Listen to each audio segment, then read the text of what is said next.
Bismillahirrahmanirrahim. Assalamualaikum warahmatullahi wabarakatuh. Alhamdulillahirabbil alamin wal 'aqibatu lil muttaqin wala 'udwana illa 'alal zalimin. Asyhadu an la ilaha illallah wahdahu la syarikalah wa asyhadu anna Muhammadan 'abduhu wa rasuluhu alladzi la nabiyya ba'dah. Allahumma shalli wa sallim wa barik ala sayyidina Muhammad wa ala alihi wa ashabihi wa man tabi'ahum bi ihsanin ila yaumiddin wa ba'du. Qala Allah Ta'ala, a'udzu billahi minasy syaithanir rajim. Bismillahirrahmanirrahim. Ya ayyuhalladzina amanu kutiba 'alaikumus shiyam kama kutiba 'alal ladzina min qablikum la'allakum tattaqun. Shadaqallah. Jemaah sekalian, para pemirsa Atira TV yang dirahmati Allah Subhanahu wa taala. Saat ini kita memasuki bulan suci Ramadan. Itu berarti di depan mata kita telah Allah siapkan waktu yang begitu mulia, di mana bulan Ramadan ini adalah bulan diturunkannya Al-Quran.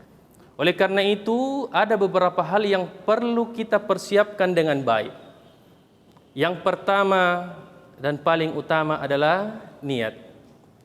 Niat ini secara bahasa bisa dimaknai dengan al-azmu atau al-qasdu, tekad yang bulat, tekad yang kuat, atau tujuan yang jelas, atau bahasa kerennya bisa kita sebut dengan istilah motivasi yang benar.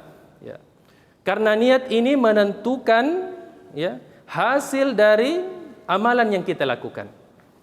Diriwayatkan dari sahabat Umar bin Khattab, Abi Hafsin radhiyallahu an, dalam kitab Bukhari dan Muslim, beliau berkata, Nabi sallallahu alaihi wasallam bersabda, "Innamal a'malu binniyat."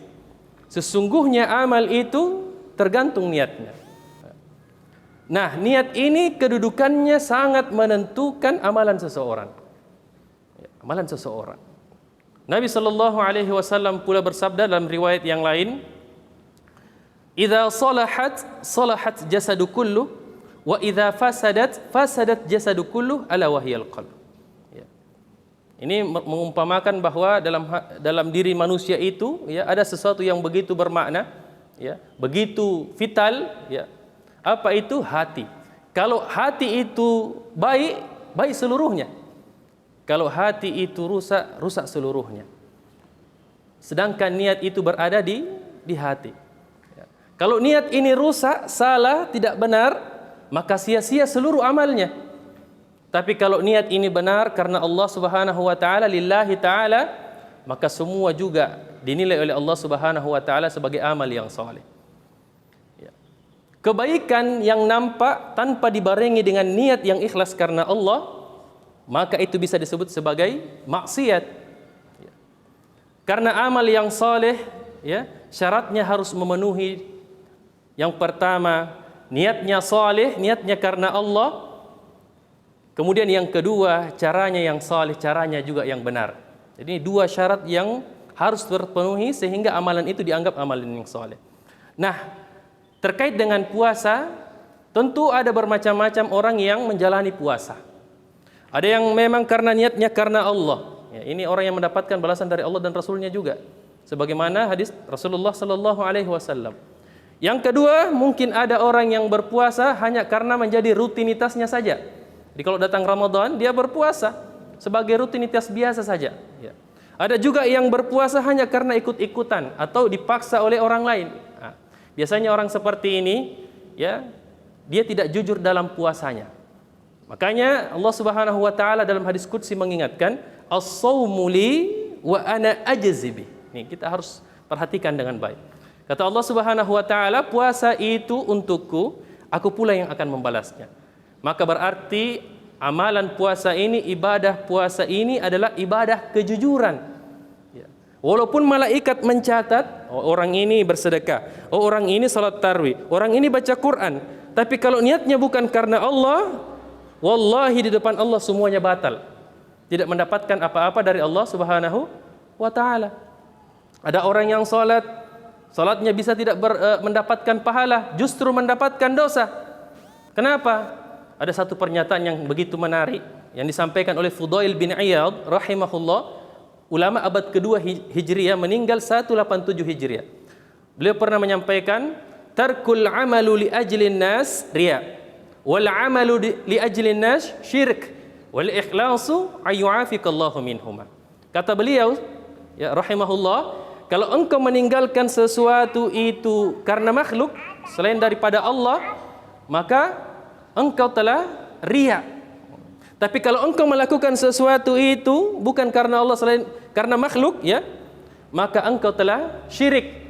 Ya. Wal ikhlasu ayyuafikallahu minhuma. Sedangkan keikhlasan itu adalah Allah menjagamu di antara keduanya, tidak riya, tidak juga syirik. Maka orang yang salat hanya sekedar mau dianggap sebagai orang yang saleh, ahli ibadah, maka salatnya adalah maksiat, kesyirikan.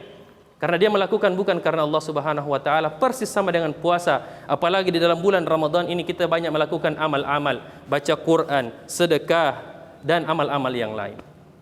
Pemirsa Atira TV yang dimuliakan Allah Subhanahu wa taala, maka niat ini perlu kita perhatikan. Perlu kita senantiasa perbaiki sebelum melaksanakan sesuatu. Keutamaan niat ini begitu luar biasa. Dalam hadis dikatakan, ya, faman hamma bihasanatin falam ya'malha katabahallahu 'indahu hasanatan kamilah. Itu luar biasa. Kata Nabi sallallahu alaihi wasallam, siapa yang meniatkan sebuah kebaikan, ini cukup baru diniatkan, ya, falam ya'malha, belum sempat dilakukan tapi dia sudah bertekad dalam hatinya, berniat, tidak dilaksanakan, maka dicatatkan baginya sebuah kebaikan yang sempurna. Wa in hamma biha fa'amilaha katabahallahu 'indahu 'asyara hasanatin. Tapi kalau dia meniatkan kebaikan itu, dia bisa lakukan kebaikan itu, maka diganjar minimal 10 kebaikan. Ila 700 di'afin, sampai 700 kali lipat. Ila adha'afin katsira, sampai tidak terbatas, ya, dari Allah Subhanahu wa taala, tergantung keikhlasannya karena Allah Subhanahu wa taala. Jadi kita susun rencana masuk bulan suci Ramadan, apa yang kita lakukan hari pertama, hari kedua, hari ketiga, begitupun sampai akhir Ramadan. Kita rencanakan memang. Kita buat kurikulum yang jelas. Kalaupun tidak tercapai, kata Nabi sallallahu alaihi wasallam, sudah dicatatkan kebaikan yang sempurna. Jemaah sekalian, pemirsa Atira TV yang dimuliakan Allah Subhanahu wa taala. Allah Subhanahu wa taala berfirman, qad aflaha man zakkaha wa qad khaba man dassaha. Sungguh beruntung, sungguh sukses orang yang senantiasa mensucikan dirinya, mensucikan hatinya termasuk niatnya. Wa qad khaba man dassaha, sungguh merugi, sungguh celaka, sungguh gagal orang yang mengotori hatinya, mengotori dirinya termasuk niatnya selain karena Allah Subhanahu wa taala. Mungkin cukup sekian apa yang bisa saya sampaikan. Mudah-mudahan kita semua mengingatkan keluarga kita untuk senantiasa memperbaiki niatnya menjalani ibadah di bulan suci Ramadan. Barakallahu li wa lakum. Wassalamualaikum warahmatullahi wabarakatuh.